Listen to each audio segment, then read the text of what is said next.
Hi everyone, I'm Monique, and today on Grow Your Family Strong, we're going to learn how to make glorious green soup. This soup came into being because my husband and I were in a bit of a food rut, and I was concerned that my family was not getting enough green vegetables, and my children had started to refuse to eat kale. So I thought, how could I ensure that they get 7 green vegetables nearly every day and ensure that it was always ready just to pull out of the freezer or the fridge when I needed it. So hence, Glorious Green Soup was born. So here are our ingredients for Glorious Green Soup.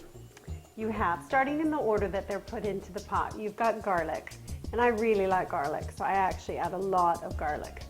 Then you have yellow onions, and those are finely diced. And I add also some shallots for a bit of sweetness. And also in the same family, you've got your leeks. And here you just have to be really careful that you clean them carefully, because sometimes the dirt gets tucked in just a little bit deeply into the leaves there. Then you have your broccoli.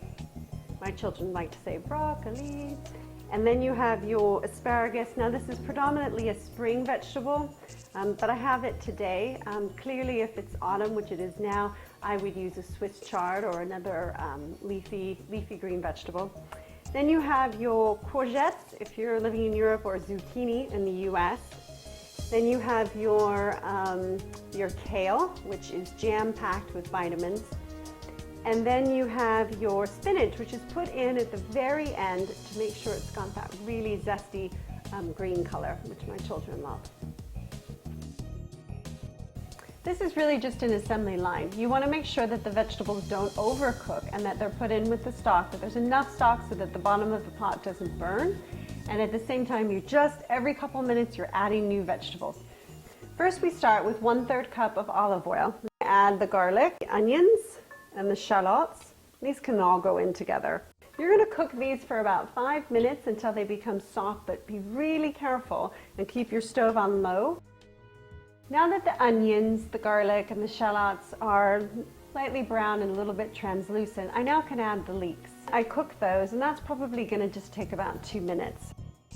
And I'm going to add the broccoli. Now broccoli is going to take a little bit longer to cook, and you're probably going to need a bit of stock, because the trick is that as you add vegetables, you add a little bit of stock and it's going to boil in the stock. Let's say an entire carton of stock. And this is going to cook probably for about 6 minutes. Make sure the broccoli doesn't become too brown. Really what you want to do is just get it just enough so that it's tender. Then we're going to add the zucchini or the courgettes. This is probably going to take another couple minutes in order to get soft. So now it's time to add the kale. And remember, you're just actually putting in the leaves here. You haven't brought the stalks because that would be too much fiber. You might get a bit of a tummy ache. We're going to let that cook for a few minutes. Then finally, we're going to add a little bit of asparagus. And again, this is a spring vegetable, so in the winter time, I would probably add a Swiss chard, but again, it should be cut small like the kale leaves are. What's really nice is as vegetables come in and out of season, you can really be flexible with the Glorious Green Soup. You're just going to let it cook for another 10 minutes so that it's cooked through, but it actually hasn't become, it's just lightly boiled. So you know it's done when all of the vegetables have cooked through. And don't fret if it looks like it's a swampy green soup, because that's going to change when we put it in the blender and add the spinach. But you can definitely see that all of these lovely vegetables are inside. So now I'm going to show you how to take swampy green soup and turn it into glorious green soup.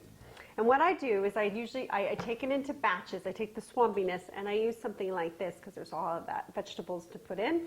I start on low and then I work up to high so that I can get the soup as frothy as possible. Then once all of that has actually been blended down, the very last step is that I add some baby spinach, and it's important that it's baby spinach so that it's not too bitter. And in fact, it's the spinach that actually gives the glorious green soup its greenness.